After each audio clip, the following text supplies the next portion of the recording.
Public relations বা জনসংযোগ এটা কিন্তু শুধু ইনফরমেশন দেওয়া নেওয়ার ব্যাপার না, এটা একটা কৌশল যা দিয়ে একটা ব্র্যান্ডের জন্য একটা নির্দিষ্ট বাস্তবতা তৈরি করা হয়। চলুন আজ একটু গভীরে গিয়ে দেখি ভাষা ঠিক কিভাবে আমাদের চিন্তাভাবনা আর মতামতকে প্রভাবিত করে। আমাদের খুব পরিচিত একটা উদাহরণ দিয়েই শুরু করা যাক, তাই না? বাংলাদেশে এখন টাকা পাঠানোর কথা বললেই আমাদের মুখ থেকে কি বের হয়? বিকাশ করো।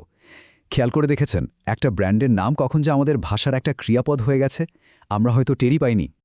এটাই কিন্তু স্ট্র্যাটেজিক ল্যাঙ্গুয়েজের আসল পাওয়ার। এটা একটা ব্র্যান্ডকে আমাদের প্রতিদিনের জীবনের, আমাদের কথার একটা অংশ বানিয়ে ফেলতে পারে। এখানে ভাষা শুধু বাস্তবতাকে বর্ণনা করছে না, বরং নিজেই একটা নতুন বাস্তবতা তৈরি করে ফেলছে। তো আজ আমরা মূলত এই 5টা বিষয় নিয়েই কথা বলবো, দেখব কিভাবে শব্দের মাধ্যমে মানুষের মনে ধারণা তৈরি করা হয় আর তাদের আচরণকে প্রভাবিত করা যায়। আচ্ছা, তাহলে প্রথম পর্বটা শুরু করা যাক। এখানে আমরা দেখব ভাষার সেই গোড়ার শক্তিটাকে, যা দিয়ে মানুষের ধারণা আর জনমত তৈরি হয়। যেমন ধরুন মাইক্রোসফটের সিইও সত্যে নাদেলা, তিনি যখন টেকটনিক এআই প্ল্যাটফর্ম শিফটের মতো একটা ভারী শব্দ ব্যবহার করেন, তখন তিনি আসলে কি করছেন?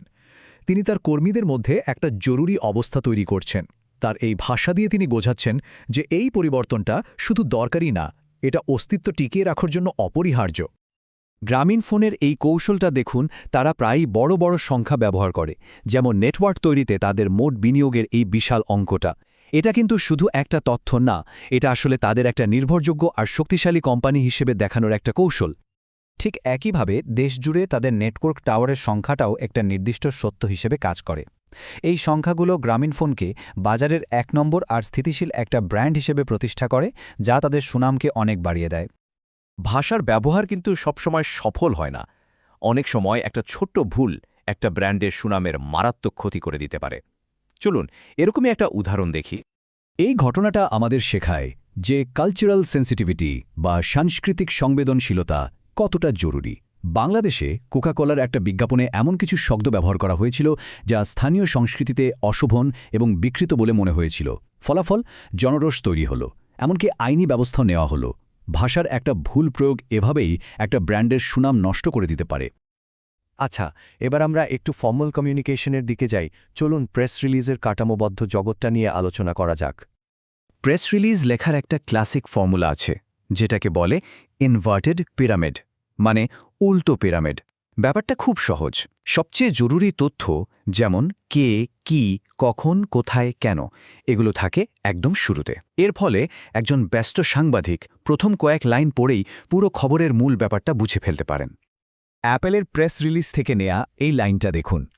এখানে অ্যাপেলেরই একজন বড় কর্মকর্তার একটা মন্তব্য ব্যবহার করা হয়েছে। কেন?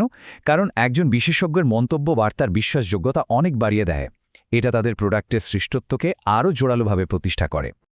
ফর্মাল জগৎ থেকে বেরিয়ে এবার চলুন একটু অনানুষ্ঠানিক দিকে যাওয়া যাক। দেখব কিভাবে কর্পোরেট ব্লগের মতো প্ল্যাটফর্ম ব্যবহার করে দর্শকের সঙ্গে সরাসরি একটা ব্যক্তিগত সম্পর্ক তৈরি করা যায়।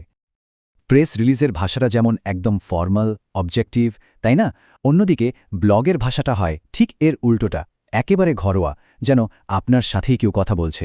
এখানে ব্র্যান্ডটা সরাসরি পাঠকের সাথে একটা কানেকশন তৈরি করার চেষ্টা করে, যা দুজনের মধ্যে দূরত্ব কমিয়ে আনে।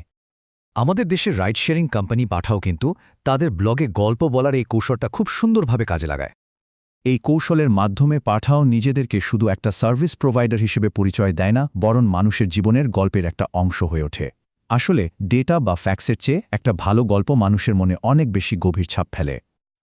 এবার চলুন সোশ্যাল মিডিয়ার জগতে ঢোকা যাক। এটা একটা দারুণ গতিশীল জায়গা, যেখানে যোগাযোগের নিয়মগুলো কিন্তু একদম অন্যরকম। প্রত্যেকটা সোশ্যাল মিডিয়া প্ল্যাটফর্মের কিন্তু একটা নিজস্ব মেজাজ আছে, নিজস্ব চরিত্র আছে। যেমন ধরুন লিঙ্কডিনে যে পেশাদার ভাষায় কথা বলা হয়, ইনস্টাগ্রামের ভিজুয়াল আর ক্রিয়েটিভ জগতে কিন্তু সেভাবে চলে না। তাই কার্যকর যোগাযোগের জন্য প্রত্যেকটা প্ল্যাটফর্ম অনুযায়ী সুর আর কন্টেন্ট বদলে ফেলাটা খুব জরুরি।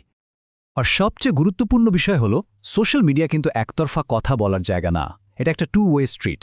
যেমন বিকাশ বা নগদ যখন তাদের পোস্টে ব্যবহারকারীদের নিজেদের গল্প শেয়ার করতে বলে, তখন তারা আসলে ইচ্ছে করেই একমুখী প্রচার থেকে সরে এসে একটা দ্বিমুখী সংলাপ শুরু করতে চায়। সবশেষে চলুন প্ররোচনার সেই ক্লাসিক বা চিরন্তন নীতিগুলো নিয়ে কথা বলা যাক, যা হাজার বছর পরেও আজকের দিনের ঠিক আগের মতোই প্রাসঙ্গিক। প্রথমটা হলো এথস, মানে বিশ্বাসযোগ্যতা।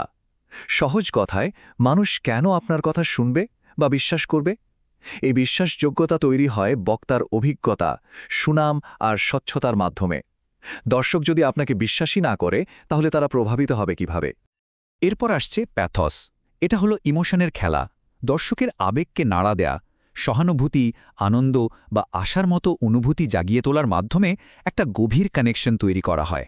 আর গল্প বলার চেয়ে ভালো প্যাথস তৈরির উপায় আর হয় না। আর সবশেষে আছে লোগোস। এটা হলো একদম সোজা সাপটা যুক্তি, তথ্য আর পরিসংখ্যান। এর মাধ্যমে দর্শকের বিচার বুদ্ধির কাছে আবেদন করা হয়। একটা সফল প্রচারণায় আসলে এই তিনটা ইথোস, প্যাথোস আর লোগোসের একটা সুন্দর ভারসাম্য থাকে।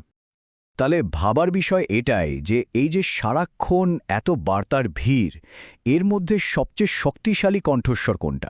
যে সবচেয়ে জোরে আওয়াজ করে, নাকি যে সবচেয়ে ভালোভাবে শুনতে জানে?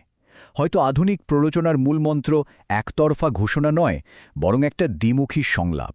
শোনার ক্ষমতাটাই হয়তো বলার চেয়ে অনেক বেশি শক্তিশালী। ব্যাপারটা নিয়ে ভাবা যেতে পারে।